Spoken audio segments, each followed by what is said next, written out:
नमस्कार दोस्तों, लाल बत्ती के एक और एपिसोड में आपका स्वागत है। और आज इस एपिसोड में हम तीन बड़ी खबरों के ऊपर बात करने वाले हैं। पहला तो जो पाकिस्तान ने खुद इस चीज को क्लेम कर लिया है कि ऑपरेशन सिंदूर के अंदर उनके 155 सोल्जर्स मारे गए थे। इसके साथ साथ दूसरी खबर जीएसटी से रिलेटेड है कि कल प्रधानमंत्री नरेंद्र मोदी ने लाल किले पर खड़े होकर जीएसटी के बारे में कहा था कि रिफॉर्म्स आने वाले हैं, तो उन रिफॉर्म्स के ऊपर बात करेंगे। और तीसरी खबर तो इस देश के राजकुमार श्री राहुल गांधी जी के बारे में है कि किस तरीके से वो सुर्खियों में बने रहने के लिए किसी भी प्रकार का ड्रामा करने के लिए आतुर रहते हैं। अगर हम हमारी पहली खबर की तरफ बढ़ते हैं तो वो ये है कि ऑपरेशन सिंदूर के तहत भारत ने पाकिस्तान के 155 सोल्जर्स यानी उसके जो 155 सैनिक हैं उनको मार गिराया है। और इस चीज की पुष्टि भारत ने नहीं करी है, इस चीज की पुष्टि पाकिस्तान ने खुद करी है। हमारा अचीवमेंट पाकिस्तान खुद ढिंडोरा पीट के बता रहा है। कैसे? ऑपरेशन सिंदूर के खिलाफ जो है पाकिस्तान ने ऑपरेशन बलियान अरब मसूद चलाया था और उस ऑपरेशन के तहत पाकिस्तान ने 155 लोगों को जो शहीद हो गए हैं पाकिस्तान के अंदर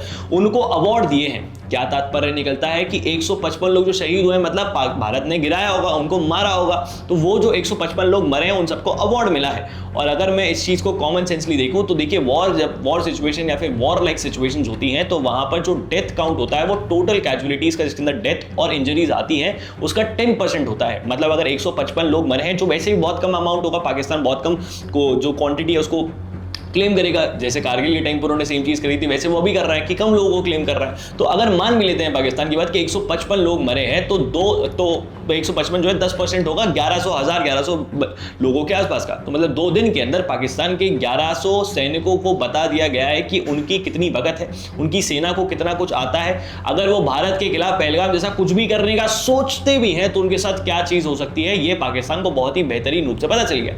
समा टीवी नाम का पाकिस्तान का एक चैनल है जहां पर उन्होंने ऑनलाइन आर्टिकल के तहत इस चीज को क्लेम करा। बाद में पाकिस्तान जैसे कि सच को छुपाने की हर नाकाम कोशिश करता है तो उन्होंने इस आर्टिकल को डिलीट कर दिया। लेकिन अनपढ़ पाकिस्तानी ये जानते नहीं है कि एक बार जो चीज इंटरनेट पे आ जाती है वो कभी भी डिलीट नहीं होती है, वो कुछ ना कुछ कैसे ना कैसे करके निकल जाती है और सामने आ जाती है। पूरी दुनिया ने इस चीज को क्लेम करना शुरू कर दिया और बता दिया कि पाकिस्तान किस तरीके से खुद के लॉस को बता रहा है, शोकेस कर रहा है। क्योंकि आप खुद फील्ड मार्शल बन जाइए, आप खुद तो ट्रॉफीज अवार्ड ले लीजिए, खुद की रैंक अपग्रेड कर लीजिए, लेकिन सेना की भी तो करनी पड़ेगी। और जब वो चीज होगी तो पूरी दुनिया को ये चीज पता चल जाएगा कि किस तरीके से आप ही के देश के अंदर जब सामने वाले देश, जब भारत घुसता है तो कितना त्राही त्राही मचा के चला जाता है। और अभी ऑपरेशन सिंदूर रुका नहीं है दोस्तों, पाकिस्तानियों के लिए खासकर ये चीज़ है।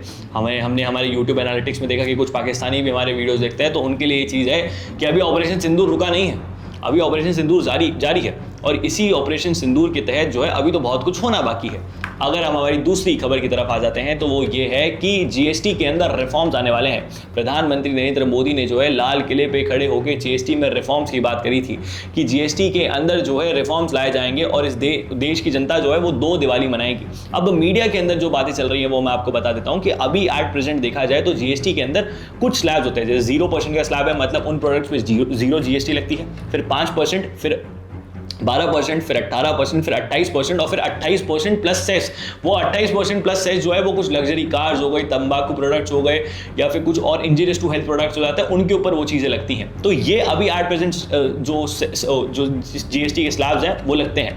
लेकिन अगर हम इसे करंट कॉन्टेक्स्ट में देखते हैं तो ये थोड़ा कंफ्यूजिंग हो जाते हैं, गवर्नमेंट के लिए भी थोड़ा कंफ्यूजिंग हो जाते हैं और एंड कंज्यूमर के लिए भी थोड़ा कंफ्यूजिंग हो जाते हैं। और इसी को मद्देनजर रखते हुए सरकार ने जो है इस चीज़ को सोचा है कि अब जो है जो 12% वाला स्लैब है उसको हटाते हुए जो उसके प्रोडक्ट्स हैं उसके 99% प्रोडक्ट्स को 5% में डाल दिया जाएगा, कुछ प्रोडक्ट्स को 18% में डाल दिया जाएगा और 28% वाला जो स्लैब है उसको कंप्लीटली रिमूव करके जो उसके प्रोडक्ट्स हैं, जो कुछ प्रोडक्ट्स हैं उनके लिए एक अलग से स्लैब बनाया जाएगा 40% का, जो बहुत मतलब जो तंबाकू या फिर जो इंजूरियस टू हेल्थ वाले प्रोडक्ट्स होते हैं उनके लिए होगा।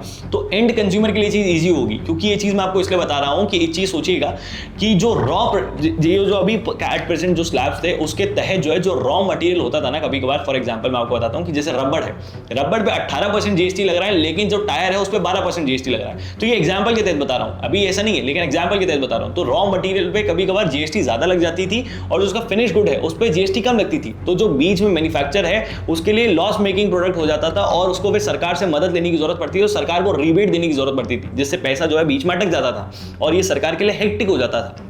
लेकिन अब अगर जब जीएसटी के अंदर स्लैब चेंज हो जाएंगे और बहुत सिंपलर हो जाएंगे तो एंड कंज्यूमर के लिए भी ईजी रहेगा, सरकार के लिए भी ईजी रहेगा। हाँ, सरकार का रेवेन्यू थोड़ा कम हो जाएगा, लेकिन वो रेवेन्यू जो कम हो रहा है वो जनता के पास ही पैसा आ रहा है। अब जनता के पास पैसा रहेगा तो जनता जो है चीज़ें खरीदती रहेंगी और हिंदुस्तान के अंदर जो है ग्रोथ आगे बढ़ती रहेंगी। लेकिन अगर हम ग्रोथ की बात कर रहे हैं तो ग्रोथ तो एक नेता की भी बहुत हो रही है, वो है श्री राहुल गांधी जी। राहुल गांधी सुर्खियों में बने रहने के लिए हर नाकाम कोशिश करते रहते हैं। जैसे वो क्लास में बच्चा नहीं होता जिसको हर बार महफिल की जान बनने की शौक, जो महफिल की जान बनना चाहता है, जो हर चीज़ में आगे जाना चाहता है, भले टीचर से पिटना हो या फिर क्लास के अंदर बगल वाली क्लास से डस्टर लेकर आना हो, उसको बस क्लास के अंदर दिखना है, चीखना है, चिल्लाना है, बताना है कि वो क्लास में मौजूद है। वही क्लास के जो बच्चे हैं वो राहुल गांधी कभी बार खुद को पोर्ट्रे करते हैं। कैसे?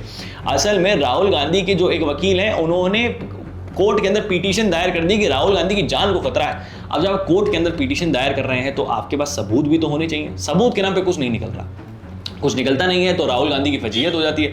फजीहत हो जाती है तो राहुल गांधी इस चीज़ को बोलते हैं कि भाई हमें तो पता ही नहीं था कि हमारे वकील जो है हमसे बिना पूछे ये चीज़ कर देंगे। अब आप इस चीज़ को सोचिए कि वो राहुल गांधी जो सिर्फ और सिर्फ झूठ बोलते हैं, मतलब चाइना के ऊपर उन्होंने झूठ बोला, सुप्रीम कोर्ट से फटकार पड़ी, सावरकर के ऊपर उन्होंने झूठ बोला, उसके ऊपर हाई कोर्ट से उनको फटकार पड़ी, बेल पर बेल लेते रहते हैं, हर दूसरे मामले के अंदर कभी ना कभी उनको बेल मिल, किसी न किसी मामले में उनको बेल मिल जाती है, कभी ना कभी उनको जेल की नौबत पे आ जाती है, तो फिर सुप्रीम कोर्ट फैसले रोक देता है। वो राहुल गांधी सिर्फ और सिर्फ जो झूठ बोलते हैं, उनको यही नहीं पता कि उनके वकील उनके खिलाफ, उनके बारे में क्या पिटीशन दायर कर रहे हैं और वो बिल्कुल उससे अनजान है, उनको कुछ पता ही नहीं है, इसलिए वो पिटीशन विड्रॉ कर ली जाती है, कोई सबूत ही नहीं है। राहुल गांधी की जान को क्या खतरा है? अगर राहुल गांधी से किसी को खतरा है तो राहुल गांधी खुद है, कि जिस तरीके से बयान वो दे रहे हैं। और मेरे को समझ नहीं आ रहा कि कौन ही राहुल गांधी की जान को खतरा पहुंचाएगा, तो राहुल गांधी खुद जानते हैं। और अगर होता भी तो कोर्ट के अंदर सबूत देते। जिस प्रकार आप बाहर खड़े होकर वोट चोरी वोट चोरी वोट चोरी बोल रहे हैं, यही जो सबूत है ये जाके कोर्ट में पेश करिए ना। आप कोर्ट में तो पेश नहीं कर रहे हैं, बस बाहर बोले जा रहे हैं, बाहर बोले जा रहे हैं, बाहर बोले जा रहे हैं। क्यों? क्योंकि आपको पता है कि आपकी किसी भी चीज़ का कोई क्लेम तो है ही नहीं, कोई बेस तो है ही नहीं, कोई तथ्य तो है ही नहीं। फैक्ट्स और फिगर्स तो राहुल गांधी की समझ में ही नहीं आते हैं। अगर ऐसा कोई फैक्ट्स और फिगर्स उनको बता दे तो फिर वो थोड़े से हिल से जाते हैं, तो ये उनका थोड़ा सा मैन्युफैक्चरिंग डिफेक्ट सा सामने निकल कर आ जाता है। बाकी आप लोग समझदार हैं, आप लोगों की इसके ऊपर क्या राय है? मैं फिर कह रहा हूँ, ये भारतीय सेना की काबिल तारीफ है कि हमने अब तक क्लेम नहीं किया, लेकिन पाकिस्तान ने ऑटोमेटिकली हमारा अचीवमेंट पूरी दुनिया को बता दिया है।